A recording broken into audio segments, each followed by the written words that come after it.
সুপ্রিয় শিক্ষার্থী বন্ধুরা, আসসালামু আলাইকুম। আজকের এই ভিডিওতে আমি এসএসসি 2025 সালে পরীক্ষার্থীদের জন্য সমাজকর্ম দ্বিতীয় পত্রের এমসিকিউ সাজেশন তুলে ধরব। প্রথম পত্রের সাজেশনটা অলরেডি দেওয়া হয়েছে, লিঙ্কটা ডেসক্রিপশন বক্সে দেওয়া আছে, তাছাড়া প্লেলিস্টে তোমরা অন্যান্য ভিডিও তোমরা পেয়ে যাবা। তাহলে চলো কথা না বাড়িয়ে সমাজকর্ম দ্বিতীয় পত্রের সাজেশনগুলো দেখে নেওয়া যাক। যেহেতু পরীক্ষার আগ মুহূর্তে দেখতেছো খুবই গুরুত্বপূর্ণ এবং কমন উপযোগী এমসিকিউগুলো রাখা হয়েছে। আমরা প্রথম অধ্যায় বাংলাদেশের মৌলিক মানবিক চাহিদা এখান থেকে আলোচনা করব। বাংলাদেশের সংবিধানে মৌলিক মানবিক চাহিদার নিশ্চয়তা কতটি অনুচ্ছেদে বর্ণিত? 4টি অনুচ্ছেদে বর্ণিত। মৌলিক মানবিক চাহিদা পূরণের অন্যতম প্রধান উপাদান কোনটি? খাদ্য।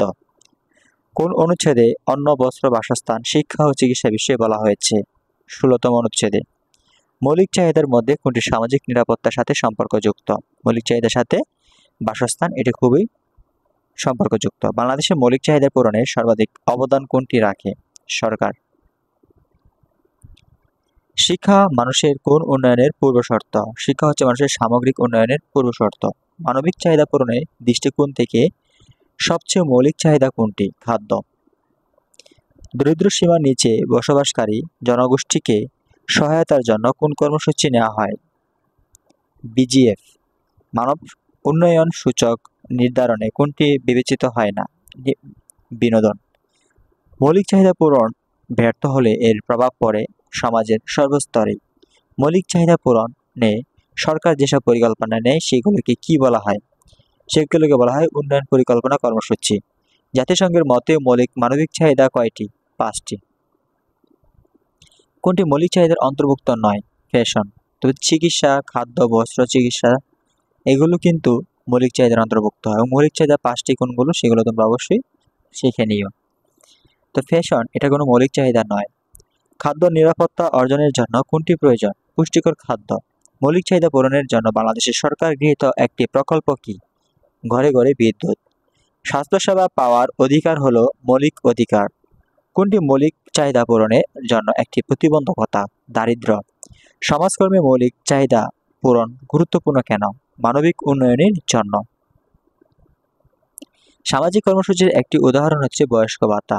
সামাজিক ন্যায় বিচার নিশ্চিত করতে হলে কি অপরিহার্য? মৌলিক চাহিদা পূরণ। মৌলিক চাহিদা পূরণ ব্যর্থ হলে সমাজে কি হয়? সমাজে বৈষম্য সৃষ্টি হয়। কোনটি দারিদ্র্য বিমোচনের সঙ্গে সম্পৃক্ত? এটা হচ্ছে কর্মসংস্থান সৃষ্টি।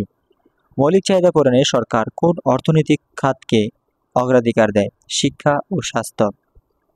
মৌলিক চাহিদার মধ্যে শিক্ষা কেন গুরুত্বপূর্ণ? দক্ষ মানব সম্পদ গঠনে সহায়ক। মৌলিক চাহিদা পূরণে সামাজিক কর্মীদের ভূমিকা কি? সেবাদান ও সচেতনতা সৃষ্টি। কোনটি দারিদ্র্য নিরসনের প্রধান উপায়? কর্মসংস্থান। মৌলিক চাহিদা পূরণের জন্য আন্তর্জাতিক কোন সংস্থা সাহায্য করে? ইউনিসেফ। ইউনিসেফ মৌলিক চাহিদা পূরণের সহযোগিতা করে থাকে। কোনটি বাসস্থানের সমস্যা? ঘনবসতি। মৌলিক চাহিদা পূরণের একটি লক্ষ্য হল মানবিক মর্যাদা রক্ষা। মৌলিক চাহিদা পূরণের মাপকাঠি কোথা থেকে নির্ধারিত হয়? জাতিসংঘ থেকে নির্ধারিত হয়ে থাকে। স্বাস্থ্য সেবার সবচেয়ে বড় চ্যালেঞ্জ কোনটি? চিকিৎসক সংকট। বাসস্থান সংকটের একটি বড় কারণ হচ্ছে অতিরিক্ত জনসংখ্যার কারণে। কোনটি জাতীয় উন্নয়নের ভিত্তি গড়ে দেয়? মৌলিক চাহিদা পূরণ। শিক্ষা খাতে সরকারের একাধিক প্রকল্পের উদ্দেশ্য কি? শিক্ষার মান উন্নয়ন করা। মৌলিক চাহিদা পূরণ না হলে অপরাধ বাড়ে। খাদ্য নিরাপত্তা নিশ্চিতকরণে কোনটি সহায়ক? কৃষি উৎপাদন বৃদ্ধি। মানব উন্নয়ন সূচক প্রকাশ করে ইউএনডিপি। মৌলিক চাহিদা পূরণে ব্যক্তিগত সচেতনতাও দরকার, কারণ এটি সুশাসন প্রতিষ্ঠা করে। সবার জন্য শিক্ষা নিশ্চিত করতে হবে কেন? কারণ মানবিক উন্নয়ন ও সাম্য প্রতিষ্ঠায়। সমাজকর্মের দৃষ্টিতে মৌলিক চাহিদা পূরণ হলো একটি নৈতিক ও মানবিক দায়িত্ব। এবার আমরা দ্বিতীয় অধ্যায় সমাজকর্মের শাখা এখান থেকে কিছু গুরুত্বপূর্ণ কমন উপযোগী প্রশ্ন দেখে নেব, যেগুলো আমাদের বোর্ড পরীক্ষায় আসতে পারে। সমাজকর্মের প্রাথমিক শাখা কতটি? সমাজকর্মের প্রাথমিক শাখা হচ্ছে 3টা। ক্লায়েন্টের সাথে এককভাবে কাজ করার প্রক্রিয়াকে কি বলা হয়? ক্লায়েন্টের সাথে এককভাবে কাজ করার প্রক্রিয়াকে ব্যক্তি সমাজকর্ম বলা হয়। দলভিত্তিক সমাজকর্মের সাধারণত কয়টি ক্লায়েন্ট থাকে? 5 থেকে 15 জন থাকতে পারে, তবে ম্যাক্সিমাম 5 থেকে 15 জনই হয়ে থাকে। নিচের কোনটি সমাজকর্মের প্রাথমিক শাখা নয়? পরিবার পরিকল্পনা এটা সমাজকর্মের কোনো একটা শাখা নয়। তবে ব্যক্তি সমাজকর্ম, দলগত সমাজকর্ম, সম্প্রদায় সংগঠন এগুলো সমাজকর্মের শাখা। সমাজকর্মের যে শাখায় স্থানীয় জনগণকে সক্রিয়ভাবে সম্পৃক্ত করা হয় তাকে বলা হয় সম্প্রদায় সংগঠন। তাকে বলা হয় সম্প্রদায় সংগঠন। সম্প্রদায় সংগঠনের মূল উদ্দেশ্য কি? জনগণের সক্রিয় অংশগ্রহণ। দলগত সমাজকর্মের প্রাথমিক লক্ষ্য হল দলভুক্ত সদস্যদের সমস্যার সমাধান। নিচের কোনটি সমাজকর্মের মাধ্যমিক শাখা? চিকিৎসা সমাজকর্ম। ব্যক্তিক সমাজকর্মের ক্ষেত্রে সবচেয়ে গুরুত্বপূর্ণ হলো ব্যক্তি সম্পর্ক। কোন শাখা সমাজকর্মের বিকাশমান শাখা হিসেবে বিবেচিত? চিকিৎসা সমাজকর্ম। শিশু কল্যাণ সমাজকর্ম কোন ধরনের শাখার অন্তর্গত? মাধ্যমিক। পেশাদার সমাজকর্মীরা যে শাখায় বিভিন্ন প্রতিষ্ঠানে কাজ করে তাকে বলে প্রতিষ্ঠান ভিত্তিক সমাজকর্ম। ব্যক্তি সমাজকর্মের উদ্দেশ্য হলো ব্যক্তির সমস্যা সমাধান। সমাজকর্মে কোন শাখা ব্যবহারিক কৌশলের উপর ভিত্তি করে গড়ে ওঠে? প্রাথমিক শাখা। দলগত সমাজকর্মের ভূমিকা কোনটির মতো? সুপারভাইজারের মতো। সম্প্রদায় সংগঠনের মূল ভিত্তি হলো অংশগ্রহণমূলক পরিকল্পনা। সমাজকর্মের মাধ্যমে কিশোর অপরাধ কমানো যায় কোন শাখার মাধ্যমে? সংশোধন সমাজকর্ম এটার মাধ্যমে। চিকিৎসা সমাজকর্মের কাজ হয় হাসপাতালে। দলগত সমাজকর্মের ফলাফল কিসের উপর ভিত্তি করে? দলীয় কার্যক্রমের সফলতা। সংশোধন সমাজকর্ম মূলত কাদের জন্য কার্যকর? অপরাধীদের জন্য। চিকিৎসা সমাজকর্মীরা কোন প্রতিষ্ঠানে বেশি কাজ করে থাকেন? হাসপাতালে কাজ করে থাকেন। ক্লায়েন্টের সাথে ঘনিষ্ঠ সম্পর্ক গড়ার জন্য কোন শাখা কার্যকর? ব্যক্তি সমাজকর্ম। সমাজকর্মের প্রশাসনিক কাজ কোন শাখার অন্তর্গত? সহায়ক শাখা। সমাজকর্মের কার্যক্রম বাস্তবায়নে কোন শাখা ভূমিকা রাখে? প্রশাসনিক সমাজকর্ম। শিক্ষা প্রতিষ্ঠানে সমাজকর্ম পরিচালনা করা হয় শিক্ষা সমাজকর্মের মাধ্যমে। সমাজকর্মে কোন শাখা গবেষণামূলক কাজের সাথে জড়িত? গবেষণা সমাজকর্ম। কারা সাধারণত সমাজকর্মের সহায়ক শাখায় কাজ করেন? প্রশাসন ও গবেষক। সমাজকর্মের কোন শাখা ক্লায়েন্টদের আচরণগত পরিবর্তনের উপর গুরুত্ব দেয়? সংশোধন সমাজকর্ম। সমাজকর্মের যে শাখা নীতি নির্ধারণ ও বাজেট তৈরি করে তা হলো প্রশাসনিক কাজকর্ম। সমাজকর্মে ন্যায় বিচার প্রতিষ্ঠায় সবচেয়ে কার্যকর কোন শাখা? সবচেয়ে কার্যকর হচ্ছে সম্প্রদায় সংগঠন। সমাজকর্মের প্রাথমিক শাখাগুলো কিভাবে সম্পর্কযুক্ত? একে অপরের পরিপূরক। স্কুল সমাজকর্মের কাজ কি? শিক্ষার্থীদের সমস্যা সমাধান করা। সমাজকর্মে কোন শাখা পরিবার নিয়ে কাজ করে? পারিবারিক সমাজকর্ম। বিচার ব্যবস্থায় সমাজকর্মের ভূমিকা কি? সমাজসেবা প্রদান। প্রতিবন্ধী ব্যক্তিদের সহায়তায় কোন শাখা কাজ করে? প্রতিবন্ধী সমাজকর্ম। সমাজকর্মে কোন শাখা সমাজ উন্নয়নের জন্য গবেষণা পরিচালনা করে?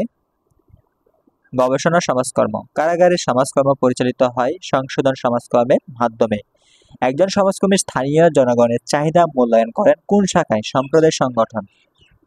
সমাজকর্মের কার্যকর নীতি প্রণয়ন করে প্রশাসনিক সমাজকর্মী। সমাজকর্মের বিভিন্ন শাখা মিলিতভাবে কাজ করে মানুষের কল্যাণে।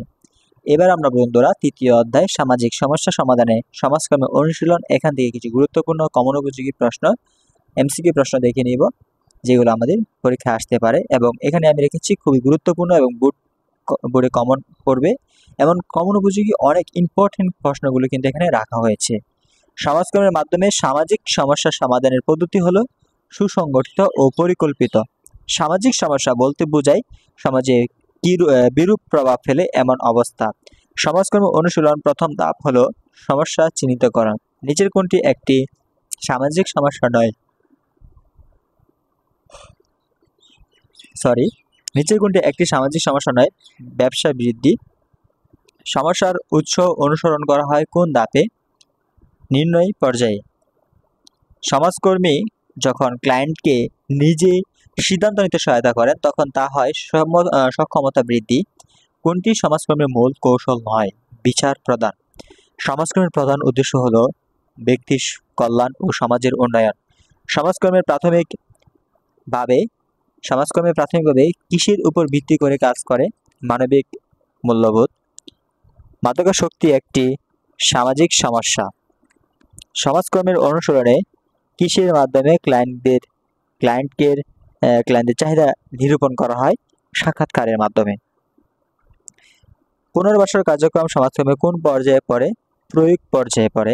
সমাজকর্মের মাধ্যমে কোন ধরনের পরিবর্তন আনা সম্ভব? ব্যক্তি ও সামাজিক। সমাজকর্মীরা সমাজের কোন স্তরের মানুষের সাথে বেশি কাজ করেন? পিছিয়ে পড়া জনগোষ্ঠীর। সমাজকর্মীরা ক্লায়েন্টের সমস্যা বুঝে থাকেন সাক্ষাৎকারের মাধ্যমে। সমাজকর্মের ফলাফল নির্ভর করে পরিকল্পনা ও প্রয়োগের উপর। নিচের কোনটি সামাজিক সমস্যা? মানব পাচার। সমাজকর্মীরা মাদকাসক্তদের সহায়তা করে পুনর্বাসনের মাধ্যমে।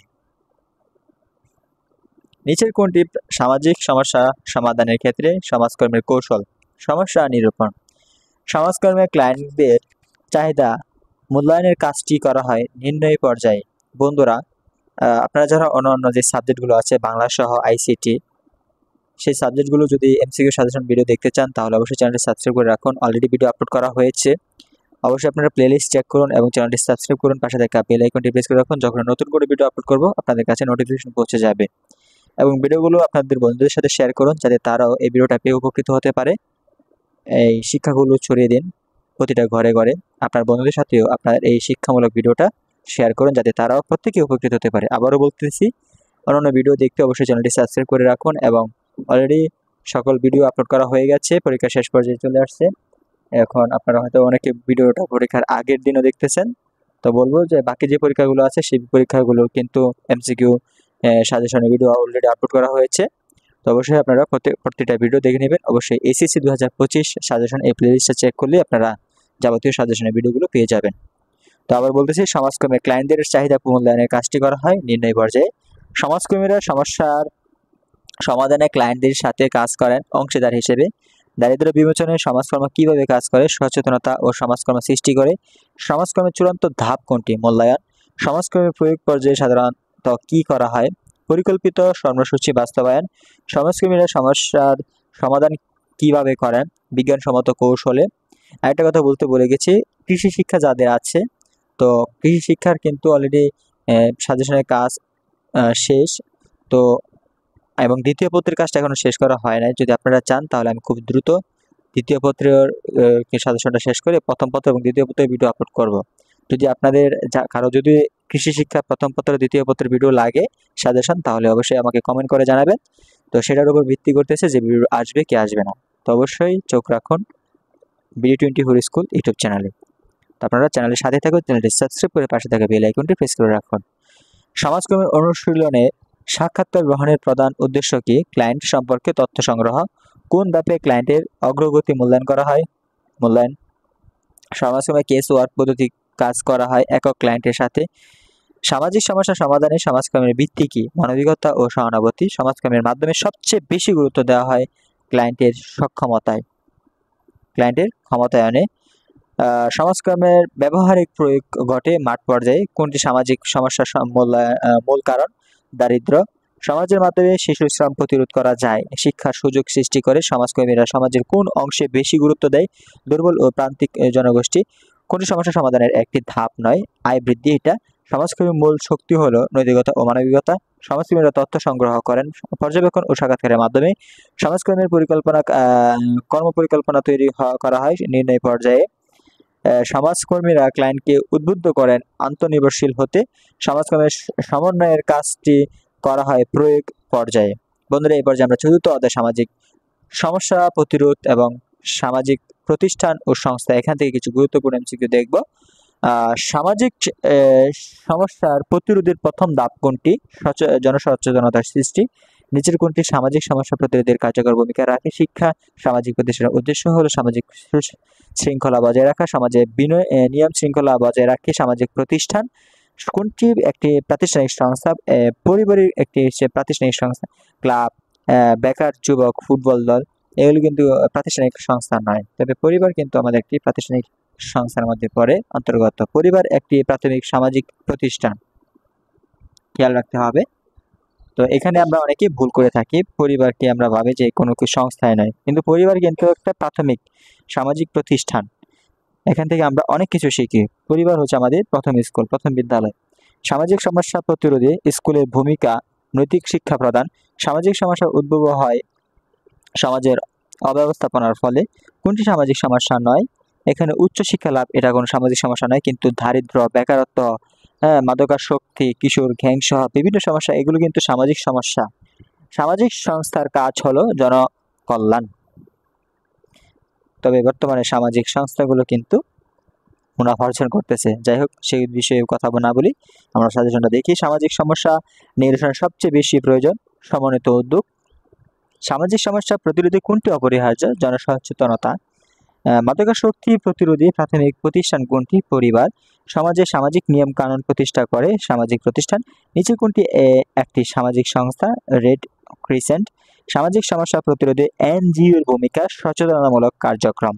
সমাজের সবচেয়ে ছোট্ট সামাজিক প্রতিষ্ঠান হলো পরিবার। মাদকাসক্তি প্রতিরোধে বিদ্যালয়ের করণীয় হচ্ছে শিক্ষার্থীদের সচেতন করা। সমাজ কর্মীরা সামাজিক সমস্যার প্রতিরোধে গণসচেতনতা বৃদ্ধির কাজ করেন। সামাজিক সংস্থা বলতে বোঝায় নির্দিষ্ট লক্ষ্য অর্জনে সংগঠিত ব্যবস্থা। সমাজে সহনশীলতা গড়ে তোলে সামাজিক প্রতিষ্ঠান। পরিবারের শিখন প্রক্রিয়ার নাম কি? সামাজিকীকরণ। সামাজিক প্রতিষ্ঠানগুলোর গঠন হয় সমাজের চাহিদা অনুযায়ী। সামাজিক সমস্যা প্রতিরোধে মিডিয়ার ভূমিকা কি? তথ্য প্রচার ও জনমত তৈরি। সামাজিক প্রতিষ্ঠানের গঠনগত বৈশিষ্ট্য হচ্ছে নিয়ম কানুন ও দায়িত্ব। নিচে কোনটি সামাজিক সমস্যা প্রতিরোধে প্রধান ভূমিকা রাখে? শিক্ষা ও সচেতনতা। একটি ভালো সামাজিক প্রতিষ্ঠানের বৈশিষ্ট্য হলো শৃঙ্খলা বজায় রাখা। সামাজিক সমস্যা প্রতিরোধে গুরুত্বপূর্ণ মাধ্যম হলো জনসচেতনতা। সামাজিক প্রতিষ্ঠান গুরুত্ব কোথায়? সামাজিক প্রতিষ্ঠানের গুরুত্ব হচ্ছে সমাজের সুশাসন প্রতিষ্ঠায়। সামাজিক প্রতিষ্ঠানের কাজ পরিচালিত হয় নির্দিষ্ট নিয়ম কানুন অনুযায়ী। সামাজিক সমস্যা প্রতিরোধে কিশোর ক্লাবের কাজ কি? ক্রীড়া ও সাংস্কৃতিক কার্যক্রম। নিচের কোনটি সামাজিক সংক্রান্ত সংস্থা? ব্রাক একটি সামাজিক সমাজকর্ম সংক্রান্ত সংস্থা। সামাজিক সমস্যা প্রতিরোধে মিডিয়ার বড় ভূমিকা কি? সমাজে সচেতনতা সৃষ্টি করা। সামাজিক সমস্যার প্রতিরোধে যুবকদের ভূমিকা কি? নেতৃত্ব প্রদান করা। সামাজিক সংস্থা গঠিত হয় নির্দিষ্ট উদ্দেশ্য নিয়ে। কোনটি একটি প্রাতিষ্ঠানিক সংস্থা? বিদ্যালয়। সামাজিক সমস্যা প্রতিরোধে পরিবার কিভাবে কাজ করে? শিশুদের নৈতিক শিক্ষা দিয়ে কাজ করে। সামাজিক প্রতিষ্ঠানের উদ্দেশ্য হচ্ছে সামাজিক শৃঙ্খলা ও মূল্যবোধ গঠন। সমাজে সুশাসন প্রতিষ্ঠায় গুরুত্বপূর্ণ ভূমিকা রাখে সামাজিক প্রতিষ্ঠান ও সংস্থা। সামাজিক সমস্যা প্রতিরোধে সরকার নীতিমালা প্রণয়ন করে। এবার আমরা বন্ধুরা পঞ্চমদের সামাজিক আইন ও সমাজকর্ম এখান থেকে কিছু গুরুত্বপূর্ণ এমসিকিউ দেখব এবং কমন উপযোগী। আমি কিন্তু প্রশ্ন ফাঁস করি না, অর্থাৎ আমি সাজেশন দিই যে যেমন প্রশ্ন আছে এমন প্রশ্ন আসতে পারে এবং প্রশ্নটা ঘুরে ফিরে আসতে পারে। অপশন থেকে প্রশ্ন তৈরি হতে পারে বা প্রশ্ন থেকে প্রশ্ন তৈরি হতে পারে এবং অপশনগুলো ক নম্বরে আমারটা দেওয়া আছে। পরীক্ষার মধ্যে আপনি গ নাম্বার পেতে পারেন বা খ নাম্বার পেতে পারেন, ঠিক আছে? তো এটা ফ্যাক্ট, কোনো ফ্যাক্ট নয়। তো সাজেশনটা দিকে খেয়াল করুন, একটা সাজেশন ভেঙে আপনি আরেকটা প্রশ্ন তৈরি করুন, তাহলে প্রশ্ন যে কোনোভাবে ঘুরে ফিরে আসুক না কেন আপনি আনসার করতে পারবেন। এবং 30-এ 30 এমসিকিউ কমন ফেলতে আপনাদেরকে অবশ্যই বুট বইটা ভালো করে পড়তে হবে। যারা বুট বই ভালো করে পড়ে নেয় তারা বাই কোনো সাজেশনে আপনাদের কাজে আসবে না। আপনারা একটা কাজ করুন, বুট বইটা ভালো করে পড়ুন এবং এই সাজেশনটা ফলো করে এরকম আরও 100টা প্রশ্ন তৈরি করার চেষ্টা করুন, তাহলে দেখবেন সেখান থেকে আপনাদের 30টা এমসিকিউ কমন ফেলানো কোনো ব্যাপার নয়। এবং বহুপদী প্রশ্ন বিষয়ে অবশ্যই আপনাদেরকে বুট বইটা পড়তে হবে। আমি এখানে বহুপদী প্রশ্ন রাখি নাই, এতে ভিডিও অনেক বড় হয়ে যাবে এবং এত বড় সাজেশন তৈরি করা সম্ভব নয়। তো আপনারা যদি এরকম সাজেশন চান যে একেবারে বিস্তর, অবশ্যই আমাকে হোয়াটসঅ্যাপে যোগাযোগ করুন, সেখান থেকে আপনারা পিডিএফ নিতে পারেন। তো সেখানে আপনারা বিস্তারিত সাজেশন পেয়ে যাবেন। যাই হোক বন্ধুরা, সে বিষয়ে আর কথা বলছি না, যেহেতু আপনার পরীক্ষার আগ মুহূর্তে দেখতেছেন, তো এটা আপনাদের প্রয়োজন নাই। সামাজিক আইন কাকে বলে? সামাজিক আইন বলে সমাজে প্রতিষ্ঠিত নিয়ম কানুন। সামাজিক আইন মানা হয় সামাজিক শৃঙ্খলার জন্য। নিচের কোনটি সামাজিক আইন নয়? ট্রেড লাইসেন্স আইন।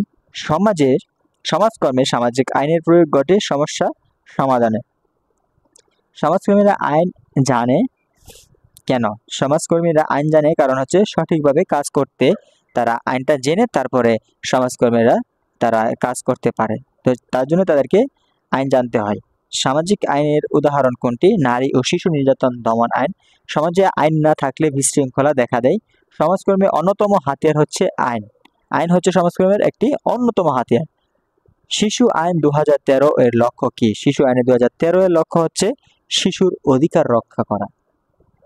শিশু আইন 2013, এখানে অনেক প্রশ্ন আছে, এখান থেকে আপনারা আরো কিছু প্রশ্ন নিজেরা তৈরি করুন, তাহলে এমসিকিউ কমন করার সম্ভাবনা বেশি। সাথে আইন সম্পর্কিত কারণ হচ্ছে সমস্যার সমাধানে সহায়ক। সমাজকর্মীরা নিচের কোন কাজে আইন ব্যবহার করেন? নির্যাতিত মানুষের সহায়তার ক্ষেত্রে সমাজকর্মীরা মূলত আইন ব্যবহৃত করে থাকেন। নারী নির্যাতন দমন আইন কার্যকর হয় নির্যাতনের শিকার নারীদের সুরক্ষায়। সমাজে আইন প্রতিষ্ঠা করে রাষ্ট্র। সামাজিক আইন ব্যবহৃত হয় সমাজে ন্যায় বিচার প্রতিষ্ঠার জন্য। সামাজিক আইন লঙ্ঘন করলে শাস্তির বিধান আছে। সামাজিক আইনের মূল লক্ষ্য সামাজিক শৃঙ্খলা রক্ষা। সমাজকর্মে আইনের সাহায্য নেওয়া হয় সামাজিক সমস্যার বিচার নিশ্চিত করতে। যৌতুক আইন অনুসারে যৌতুক দেওয়া দণ্ডনীয় অপরাধ। সমাজকর্মীরা কোন বিধিতে সমস্যার সমাধান করেন? মানবাধিকার ও আইন। সামাজিক সমস্যা প্রতিরোধে আইন গুরুত্বপূর্ণ উপাদান। নিচে কোনটি সামাজিক আইন প্রয়োগের ক্ষেত্রে সহায়ক? সমাজকর্মী। বাল্যবিবাহ নিরোধ আইন কার্যকর হয়েছে বাল্যবিবাহ রোধ করতে। সমাজে নিরাপত্তা বিধানে আইন আবশ্যক। সমাজকর্মে আইন শেখার গুরুত্ব হলো সেবা কার্যক্রম পরিচালনা সহজ করা। সামাজিক আইন বাস্তবায়নে সবচেয়ে বেশি ভূমিকা রাখে রাষ্ট্র। সমাজকর্মীরা কোন আইন বেশি অনুসরণ করেন? মানবাধিকার আইন। শিশুদের নিরাপত্তায় কার্যকর আইন শিশু আইন 2013। সামাজিক আইন লঙ্ঘনের ফলে সমাজে বিশৃঙ্খলা তৈরি হয়। সামাজিক আইন কাকে সুরক্ষা দেয়? সাধারণ জনগণকে। সমাজকর্মীর নৈতিক দায়িত্ব হলো আইনের প্রতি শ্রদ্ধাশীল থাকা। সমাজকর্মী বিচার পাওয়ার অন্যতম উপায় হচ্ছে আইনি সহায়তা। আইনের ব্যবহার ছাড়া সমাজ বিশৃঙ্খল হয়ে যায়। সামাজিক সমস্যার আইনগত সমাধান দিতে পারে সমাজকর্মী ও আইনজীবী। সামাজিক আইন রক্ষা করা কার দায়িত্ব? প্রত্যেক নাগরিকের দায়িত্ব। মানব পাচার প্রতিরোধ আইন একটি সামাজিক আইন। সমাজকর্মীরা সমাজের দুর্বল জনগোষ্ঠীর জন্য আইনি সহায়তা করেন। সামাজিক আইন সম্পর্কিত প্রাথমিক জ্ঞান থাকা প্রত্যেক সমাজকর্মীর প্রয়োজন। সমাজকর্মে আইনি সহায়তা দিয়ে ন্যায় বিচার নিশ্চিত করা যায়। ভালো করে খেয়াল করুন। নিচের কোনটি আইনগত সহায়তা প্রদানকারী সংস্থা? লিগ্যাল এইড, এটা হচ্ছে একটি লিগ্যাল এইড, এটা হচ্ছে আইনগত সহায়তা প্রদানকারী সংস্থা, এবং এগুলো ইংলিশে অপশনে থাকতে পারে এবং বাংলাতে এরকম থাকতে পারে। যেভাবে খুশি থাকুক না কেন আপনারা প্রশ্ন দিয়ে খেয়াল রাখুন। সামাজিক আইনের সবচেয়ে বড় উদ্দেশ্য হচ্ছে সমাজে শৃঙ্খলা ও ন্যায় বিচার নিশ্চিত করা। বন্ধুরা, একটা কথা বলি, আপনারা হয়তো অনেকে ভিডিও ডাউনলোড দিয়ে দেখছেন বা অনেকে অনলাইনে দেখতেছেন। যেভাবে যে অবস্থায় ভিডিওটা দেখতেছেন, আশা করি ভিডিওটা আপনাদের একটু হলেও উপকারে আসবে। যদি মনে করেন যে আপনাদের জন্য কষ্ট করে ভিডিও বানিয়েছি, তাহলে অবশ্যই চ্যানেলটি সাবস্ক্রাইব করবেন। এটা আপনাদের কাছে আমার করজোড়ভাবে একটা দাবি থাকবে। অবশ্যই আমি প্রত্যেকের কাছে এটা আমার দাবি যে অবশ্যই আপনারা চ্যানেলটা সাবস্ক্রাইব করে রাখুন, কারণ আপনাদের জন্য আমার অনেক মূল্যবান সময় থেকে ভিডিও তৈরি করি। তো এর বিনিময়ে তো আমি আপনাদের থেকে কিছু ভালোবাসা পেতে পারি। তো আপনারা ভালোবাসা হিসেবে আমাকে চ্যানেলটা সাবস্ক্রাইব করুন এবং ভিডিওতে লাইক দিন, ভিডিওটা বন্ধুদের সাথে শেয়ার করুন। জাস্ট এতটুকুই। তাহলে চলুন বন্ধুরা, পরবর্তী এমসিকিউগুলো দেখে নেওয়া যাক। ষষ্ঠতে বাংলাদেশের সরকারি সমাজ উন্নয়ন কার্যক্রম। এখান থেকে আমরা গুরুত্বপূর্ণ যেগুলো কমন উপযোগী এগুলো আমরা এখানে রেখেছি। আশা করি এখান থেকে কমন পড়বে। বাংলাদেশের সরকারি সমাজ উন্নয়ন কার্যক্রমের মূল লক্ষ্য কি? দারিদ্র বিমোচন। সামাজিক নিরাপত্তা কর্মসূচির আওতায় কি প্রদান করা হয়? ভাতা। নিচের কোনটি একটি সামাজিক সুরক্ষা কর্মসূচি? বয়স্ক ভাতা। অতি দরিদ্রদের জন্য কর্মসংস্থান কর্মসূচি চালু করা হয়েছে কর্মসংস্থান বৃদ্ধির জন্য। সরকারি সামাজিক উন্নয়ন কার্যক্রমের একটি গুরুত্বপূর্ণ দিক হলো প্রতিবন্ধী সহায়তা। প্রাথমিক শিক্ষা ও স্বাস্থ্যসেবা উন্নয়নের কাজটি কোন পর্যায়ে পড়ে? সরকারি সমাজ উন্নয়ন কার্যক্রম। বাংলাদেশের দরিদ্রদের জন্য যেসব কার্যক্রম রয়েছে তা কি নামে পরিচিত? সামাজিক নিরাপত্তা বলয় নামে পরিচিত। বৃদ্ধ ভাতা বা বৃদ্ধা ভাতা কার্যক্রম শুরু হয়েছে তোমার 1998 সাল থেকে। প্রতিবন্ধী ভাতা প্রদান কার্যক্রম চালায় সমাজকর্ম মন্ত্রণালয়। মাতৃকালীন ভাতা দেওয়ার মূল উদ্দেশ্য হচ্ছে মা ও শিশুর স্বাস্থ্য সুরক্ষা। সমাজকর্মের জন্য প্রশিক্ষণ প্রদান করে যুব উন্নয়ন অধিদপ্তর।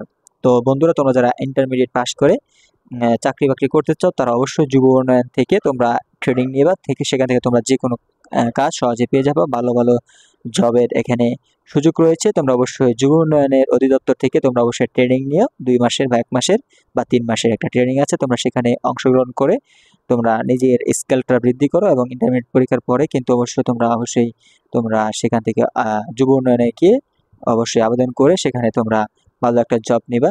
এবং কখন তোমাদের সেই সার্কুলার যুব উন্নয়ন অধিদপ্তরের সার্কুলার ছাড়ে এ বিষয়ে যদি তোমরা জানতে চাও অবশ্যই চ্যানেলে সাবস্ক্রাইব করে রাখো। যখন ভিডিও আপলোড করবো তোমার কাছে নোটিফিকেশন পৌঁছে যাবে। তো বন্ধুরা তোমরা চ্যানেলের সাথে থেকো, কারণ আমি এই ধরনের ভিডিও কিন্তু আপলোড করব, ঠিক আছে।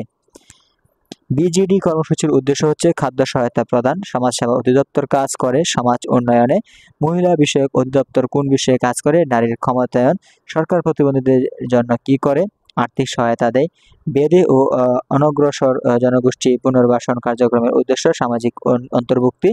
বাংলাদেশে অবহেলিত শিশুদের সুরক্ষায় কাজ করে সমাজসেবা অধিদপ্তর। যুব উন্নয়নের যুব সমাজের উন্নয়নে কাজ করে যুব উন্নয়ন অধিদপ্তর। সরকারি সামাজিক নিরাপত্তা বলয়ের উপকারভোগী কারা? দরিদ্র ও সুবাঞ্ছিত জনগণ। নিচের কোনটি ক্ষুদ্র ঋণ প্রকল্প নয়? বিজিএফ। বিধবা ভাতা দেওয়া হয় স্বামীহারা নারীদের।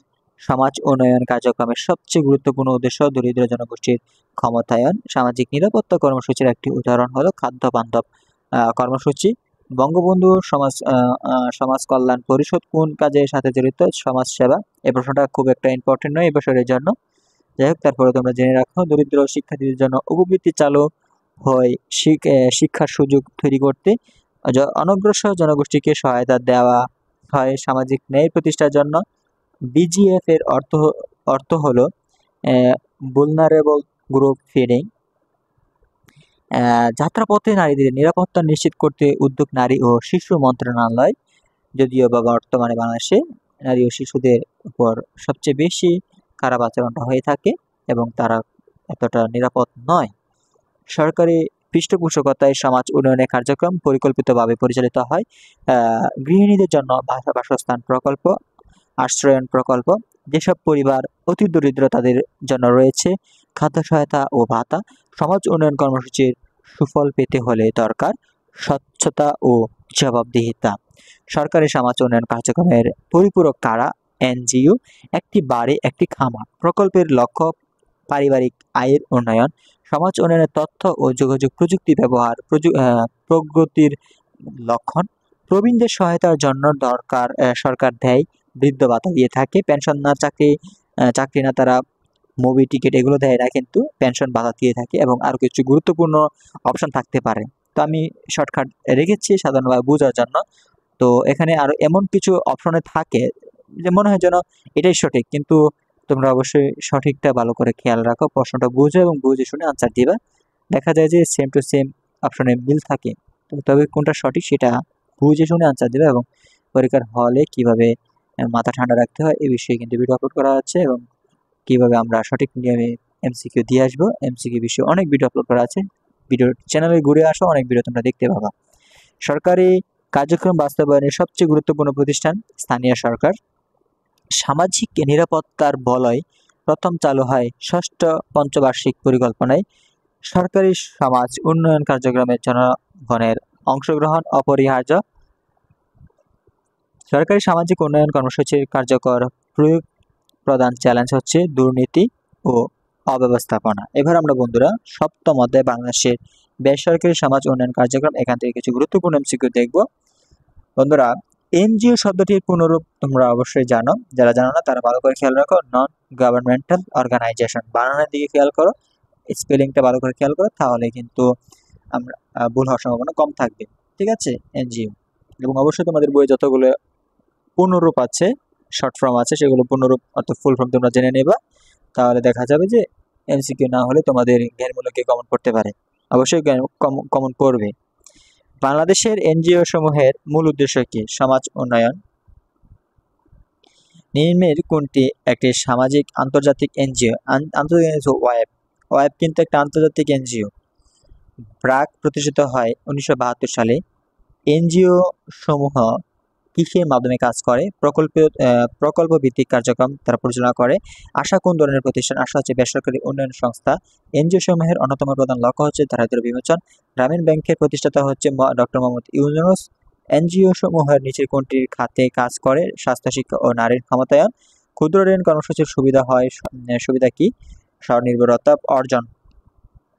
এনজিওর মাধ্যমে নারীরা কিভাবে উপকৃত হন? প্রশিক্ষণ ও অর্থ সহায়তা পেয়ে। প্রবাহ কি ধরনের সংস্থা? এনজিও সমূহের কার্যক্রম পরিচালিত হয় দেশি বিদেশি অনুদানের মাধ্যমে। এনজিও সমূহ স্থানীয় জনগণের সাথে কাজ করে। অংশগ্রহণমূলক পদ্ধতিতে এনজিও কর্মীদের প্রশিক্ষণের উদ্দেশ্য কি? দক্ষতা উন্নয়ন। এনজিও সমূহের উপর তদারকি করে এনজিও বিষয়ক ব্যুরো। এনজিও বিষয়ক ব্যুরোর প্রধান কার্যালয় কোথায়? ঢাকায়। স্বাস্থ্যসেবা প্রদানে কাজ করে ব্র্যাক। এনজিওদের সফলতার প্রধান কারণ জনগণের সক্রিয় অংশগ্রহণ। উন্নয়ন শব্দটি এনজিওর সাথে সম্পর্কিত কেন? সমাজের মানোন্নয়নের লক্ষ্য। এনজিওর নেতিবাচক প্রভাব কি? অনিয়ন্ত্রিত কার্যক্রমের স্বার্থপরতা। আন্তর্জাতিক সাহায্য সংস্থা কোনটি? ওয়েব। আশা প্রতিষ্ঠিত হয় 1978 সালে। এনজিওর একটি প্রধান কাজ হলো দুর্যোগ মোকাবেলা সহায়তা। এনজিও সমূহে শিশুদের জন্য কি করে? শিক্ষা ও পুষ্টির ব্যবস্থা করে। ব্র্যাকের প্রতিষ্ঠাতা কে? ফজলে হাসান আবেদ। এনজিও কার্যক্রমের ভিত্তি কি? সেবা ও উন্নয়ন। ব্র্যাক ব্যাংক মূলত কিভাবে গড়ে ওঠে? এনজিওর অংশ হিসেবে। ক্ষুদ্র ঋণ দেওয়া হয় স্বনির্ভরতা বৃদ্ধির জন্য। এনজিওর মাধ্যমে কাজের জীবন মান উন্নয়নের চেষ্টা হয় দরিদ্র ও প্রান্তিক জনগণ। এনজিওগুলো জনগণের গণতন্ত্রের জন্য সহায়ক শক্তি। বাংলাদেশের এনজিওদের নিবন্ধনের দায়িত্ব কার? এনজিও বিষয়ক ব্যুরো। এনজিওদের কাজের পরিধি কেমন? জাতীয় ও আন্তর্জাতিক। গ্রামীণ টেলিকম কোন খাতে কাজ করে? প্রযুক্তি বিস্তারে। এনজিও সমূহের স্বচ্ছতা নিশ্চিত করতে হয় তদারকি ও হিসাবের মাধ্যমে। এনজিওর আশা কোথা থেকে আসে?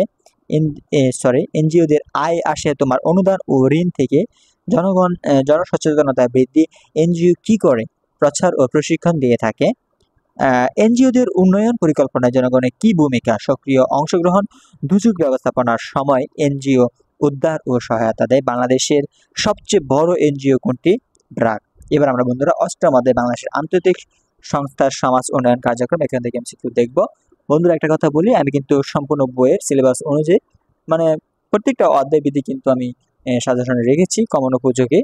তো এতে তোমাদের সুবিধা হয়েছে কি, একটা ভিডিওর মধ্যে তোমরা সমস্ত অধ্যায়ের সাজেশনটা তোমরা পেয়ে যাচ্ছ, ঠিক আছে।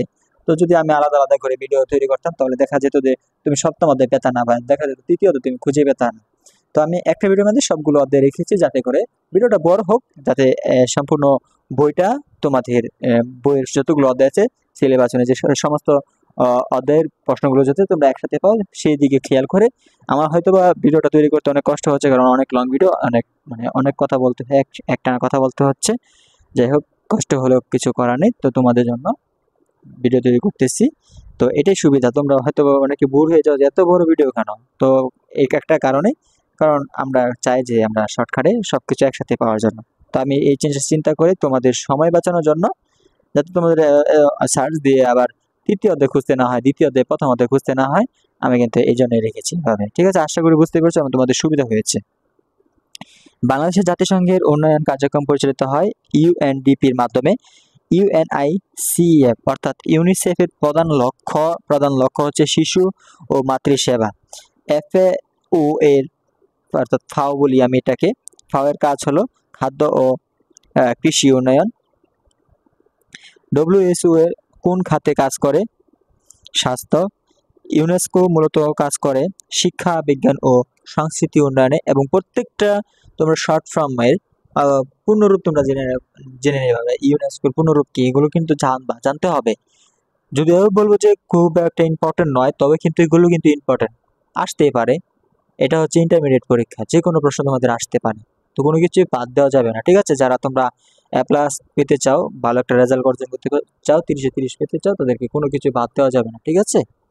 আর যারা টেনে পাস করতে চাও তাদেরকে এত কথা বলবো না, জাস্ট দেখো এবং পরীক্ষা দাও। ইউনেস্কো মূলত কাজ করে শিক্ষা, বিজ্ঞান ও সংস্কৃতির উন্নয়নে। আইএলও এর পুনরূপ কি? International labour organisation. ইউএনডিপি প্রতিষ্ঠিত হয় 1965 সালে। এবং কোন প্রতিষ্ঠান কত সালে প্রতিষ্ঠিত হয় এটা কিন্তু অবশ্যই তোমরা মুখস্থ রাখবা, মাথায় রাখবা, ঠিক আছে, খুব ইম্পর্টেন্ট। এবং কত সালে প্রতিষ্ঠিত হয়েছে, কে প্রতিষ্ঠা করেছে, এই বিষয়ে বিস্তারিত তোমরা অবশ্যই, তার জন্য তোমাদের গুড বই পড়তে হবে, ঠিক আছে। মেন বই কিন্তু পড়া ছাড়া কেউই ভালো রেজাল্ট করতে পারবে না। ডব্লিউএইচও এর প্রধান লক্ষ্য কি? স্বাস্থ্য সংক্রান্ত মান উন্নয়ন। ইউনিসেফ বাংলাদেশে কোন বিষয়ে কাজ করে? শিশু সুরক্ষা, শিক্ষা ও স্বাস্থ্য এই বিষয়ে কাজ করে। আন্তর্জাতিক সংস্থা কোনটি নয়? এখানে ব্র্যাক কিন্তু কোনো আন্তর্জাতিক সংস্থা নয়, অপশন অন্য কিছু থাকতে পারে, তবে অবশ্যই আন্তর্জাতিক সংস্থা কোনগুলো এগুলো তোমাদের জানা থাকলে, তবে কোনটা আন্তর্জাতিক সংস্থা সেটা খুঁজে পাও খুব সহজ। যদি আন্তর্জাতিক সংস্থা কোনটা নেই প্রশ্নটা আসছে, তবে দেখবে যে 3টা কিন্তু তোমাদের থাকবে আন্তর্জাতিক সংস্থা, ঠিক আছে। সেখানে একটা থাকবে হবে তোমরা জাতীয় সংস্থা বা বেসরকারি সংস্থা নাম থাকবে, ঠিক আছে? তো অবশ্যই এদিকে খেয়াল রাখো, আন্তর্জাতিক সংস্থাগুলোর নাম মুখস্থ রাখো, তাহলে তোমরা এই ধরনের প্রশ্ন আনসার করতে পারবে। দেখা যাবে কোনটা বেসরকারি সংস্থা বা বলা হলো যে নিচে কোনটা আন্তর্জাতিক সংস্থা, তখন কি করবো এদিকে। এই জন্য তোমাদেরকে বলবো প্রশ্ন ঘুরে ফিরে আসতে পারে, জাস্ট সাজেশনটা কিন্তু খুব ইম্পর্টেন্ট। এই ধরনের প্রশ্ন আসবে, এটাই খুব গুরুত্বপূর্ণ। হ্যাঁ, ইনশাল্লাহ 100% সাজেশন অনুযায়ী কমন পড়বে তোমাদের, দেখে নিও তো অবশ্যই কমন পড়বে। ইউএনডিপি এর সহযোগিতায় কোন খাতে উন্নয়ন ঘটে? দারিদ্র্য হ্রাস ও পরিবেশ সংরক্ষণ। ইউনিসেফ কাজ করে শিশুদের মৌলিক অধিকার রক্ষায়। এফএইউ এর প্রধান কার্যালয় কোথায়? রোমে। ইউনেস্কো এর একটি বড় অবদান বিশ্ব ঐতিহ্য স্থান নির্ধারণ। ডব্লিউএইচও এর একটি প্রোগ্রাম হলো পোলিও নির্মূল কর্মসূচি। আইএলও এর পুনরূপ, অর্থাৎ আমি বলি এটাকে ইলু। ইলু কাজ করে শ্রমিক অধিকার সংরক্ষণে। জাতিসংঘের সংস্থা কোনটি? ডব্লিউএইচও। বাংলাদেশের আন্তর্জাতিক সংস্থার মূল লক্ষ্য সমাজ উন্নয়ন। ইউনিসেফ শিশুদের জন্য কি করে? টিকাদান কর্মসূচি করে। এখানে অপশনগুলো দেখো, যে কোনো প্রশ্ন আসতে পারে, যে কোনো প্রশ্ন ঘুরে ফিরে আসে। ইউনিসেফ তোমরা পড়ো, প্রত্যেকটা সংস্থা তোমরা বিষয়ে পড়ো, তাহলে প্রশ্ন যাই আসবে না তোমরা আনসার করতে পারবে। অবশ্যই তোমাদেরকে বলবো বুট বইটা পড়তে হবে, এই জন্য এই অধ্যায়টার জন্য অবশ্যই তোমাদেরকে বুট বইটা পড়তেই হবে। ইউএনডিপি কাদের জন্য কাজ করে? দরিদ্র ও প্রান্তিক জনগোষ্ঠীর জন্য। আন্তর্জাতিক সংস্থাগুলো অর্থ সংগ্রহ করে অনুদান ও দাতাদের মাধ্যমে। বন্ধুরা তোমরা বলবা যে কেন আপনার সাধারণ যদি কমন পড়বে না, কেন কমন পড়বে না? আমি বলতেছি যে আমি যে তোমাদেরকে বললাম বুট বই পড়তে, এটা আমার একটা সাজেশনের মধ্যে পড়ে, ঠিক আছে? তবে বুট বই না পড়লে কিন্তু কমন পাবে না, কারণ অনেক প্রশ্ন আছে, অনেক প্রশ্ন। তবে আমি এখানে রেখেছি কমন উপযোগী, তো এটাই আসবে এমন তো আর না, বা এই প্রশ্নটা ঘুরে ফিরে আসবে, তখন তুমি কি করবা? যদি তোমার বোর্ড বইটা মেন বইটা তোমার ভালো করে পড়া হয়ে থাকে, তাহলে কিন্তু তুমি যে কোনো প্রশ্ন কিন্তু আসুক না কেন তুমি আনসার করতে পারবে। এই জন্যই বলি আমার সাজেশনে এক নম্বর শর্ত হচ্ছে বুট বই পড়তে হবে, এবং তোমাদের বিগত 5 বছরের বুট কোশ্চেন সেগুলো তোমাদেরকে দেখতে হবে, তাহলেই 30-30 এমসিকিউ কমন খেলা কোনো ব্যাপার না, ঠিক আছে? ডব্লিউএইচও এর সদর দপ্তর কোথায়? জেনেভাতে। ইউএনডিপি এর কাজ করে দক্ষতা ক্ষমতায়ন বাড়াতে কাজ করে, আর অনেক বিষয়ে কাজ করে, সেগুলো তোমরা জেনে নেবা। ইউনিসেফ কিসের আওতায় কাজ করে? জাতিসংঘের আওতায় কাজ করে। ইউনেস্কো শিক্ষা ক্ষেত্রে কিভাবে সাহায্য করে? শিক্ষা, প্রশিক্ষণ ও কারিগরি সহায়তা দিয়ে কাজ করে। আন্তর্জাতিক সংস্থাগুলো বাংলাদেশে কোন খাতে সবচেয়ে বেশি কাজ করে? স্বাস্থ্য ও শিক্ষা। ইউনিসেফের একটি বড় কর্মসূচি শিশু শ্রম প্রতিরোধ। এফএইউ এর প্রধান কাজ কাজ করে খাদ্য নিরাপত্তা ও কৃষি উন্নয়নে। আইএলও এর একটি বড় লক্ষ্য শিশু শ্রম বন্ধ করা। ডব্লিউএইচও স্বাস্থ্য খাতে কোন লক্ষ্য অর্জনে কাজ করে? রোগ নিয়ন্ত্রণ ও প্রতিরোধ। ইউনিসেফের একটি প্রকল্প শিশু টিকাদান কর্মসূচি। আন্তর্জাতিক সংস্থাগুলো কাজ করে অংশীদারিত্ব ভিত্তিতে। ইউনেস্কো এর সহযোগিতায় তৈরি হয়েছে বিশ্ব ঐতিহ্য তালিকা। এফএইউ এর পুনরূপ যে ফাও এর সহায়তা করে কৃষি উৎপাদন বৃদ্ধিতে। ডব্লিউএইচও প্রতিষ্ঠা সকলের জন্য স্বাস্থ্য। ইউনিসেফ শিশু শিক্ষা উন্নয়নে বিদ্যালয় নির্মাণের সহায়তা দেয়। ইউএনডিপি বাংলাদেশের কোন খাতে প্রকল্প পরিচালনা করেছে? পরিবেশ সংরক্ষণে। ইউনেস্কো কাজ করে সাংস্কৃতিক ঐতিহ্য সংরক্ষণে। ইউনিসেফ সহায়তা পায় জাতিসংঘের সদস্য দেশগুলোর কাছ থেকে। ডব্লিউএইচও এর একটি উদ্যোগ হচ্ছে বিশ্ব স্বাস্থ্য দিবস পালন। বন্ধুরা, এমসিকিউ পরীক্ষায় কমন ফেলার জন্য 3টা গুরুত্বপূর্ণ এবং কার্যকরী টিপস তোমরা জানতে চেয়েছো। কমেন্টে বলেছিল যে এমসিকিউ কমন ফেলার জন্য কি করতে হবে। আমি তোমাদের জন্য 3টা গুরুত্বপূর্ণ এবং কার্যকরী টিপস রেখেছি, এটা ফলো করো, তাহলে তোমাদের কমন পড়বে। 1 নাম্বার, যেটা আগেই বলেছি, বুট বইয়ের প্রতিটি লাইনের উপর ভিত্তি করে পড়তে হবে। বুট বইয়ের প্রত্যেকটা লাইন তোমাদের ভালো করে পড়তে হবে। যেগুলো হাইলাইটার পেন আছে সেগুলো হাইলাইট করে করে পড়বা। প্রয়োজনে পেন্সিল নিবা, পেন্সিল নিয়ে আন্ডারলাইন করে করে, অর্থাৎ হাইলাইট করে পড়বা, ঠিক আছে? প্রত্যেকটা লাইন কমন উপযোগী যে লাইনগুলো আছে সেগুলো হাইলাইট করে পড়বা। বিগত বছরের প্রশ্ন ও বুট কমনগুলো, অর্থাৎ কমন অনুযায়ী যে অনুশীলন করা হয়েছে সেগুলো কমনগুলো তোমরা অনুসরণ করো, ঠিক আছে? বিগত সালে যে বুট প্রশ্নগুলো আছে যেগুলো খুব কমন উপযোগী, যেগুলো বারবার আসতে দেখা গেছে, সেগুলো তোমরা বারবার অনুশীলন করো। অর্থাৎ বিগত বছরে তোমরা বুট প্রশ্নগুলো অ্যানালাইজ করো এবং অধ্যায়ভিত্তিক গুরুত্বপূর্ণ অংশগুলোর উপর বেশি ফোকাস দাও। মানে তোমাদের অধ্যায়ভিত্তিক যে গুরুত্বপূর্ণ যে অংশগুলো আছে, ধরো ইউনেস্কো বা ইউএনডিপি, ঠিক আছে, বা ডব্লিউএইচও, এখানে তোমাদের কিছু আছে যে খুবই গুরুত্বপূর্ণ, যে এখানে কোনগুলো খুব ইম্পর্টেন্ট, সেগুলো তো মনে হচ্ছে যে এটা খুব ইম্পর্টেন্ট, বা এই সালটা আসতে পারে, কত সালে প্রতিষ্ঠিত হয়েছে এটা আসতে পারে। তো এই ধরনের যেগুলো তোমার কাছে তুমি বলতেছো, তুমি বুঝবা যে কোনটা ইম্পর্টেন্ট, সেগুলোকে তুমি হাইলাইট করো। হাইলাইট করে সেই গুরুত্বপূর্ণ যে বিষয়গুলো আছে সেগুলোর উপর বেশি ফোকাস দাও। ঠিক আছে? এগুলো বারবার পড়ো, বারবার পড়ো। তাহলে তোমাদের 100% কমন পড়ে যাবে। ঠিক আছে? কোনো চিন্তা করার কোনো কারণ নেই। এইগুলোর উপরে আশা করি তোমার প্রশ্নের কমেন্টের উত্তর তোমরা পেয়েছো। তো এইভাবে তোমরা ফলো করে পড়ো, এবং আরো কিছু জানা থাকলে তোমরা কমেন্টে জানাও। তো তোমাদের কমেন্টের উপর ভিত্তি করে আমার নেক্সট ভিডিও আসবে। তো প্রত্যেকে ভালো থেকে সুস্থ থাকো। তো ভর্তির পরীক্ষা ভালো হোক, সকলের জন্য দোয়া করি। ইনশাল্লাহ পরীক্ষা সকলেই ভালো হবে। সকলেই ভালো করো, এবং আমার জন্য দোয়া করো যাতে আল্লাহ তাআলা আমাকে সুস্থ হায়াত দান করে এবং তোমাদেরকে প্রত্যেকে সুস্থ হায়াত দান করুক। সকলের জন্য দোয়া কামনা রইল। প্রত্যেকে ভালো থেকো, সুস্থ থেকো। আসসালামু আলাইকুম ওয়া রাহমাতুল্লাহি ওয়া বারাকাতুহু।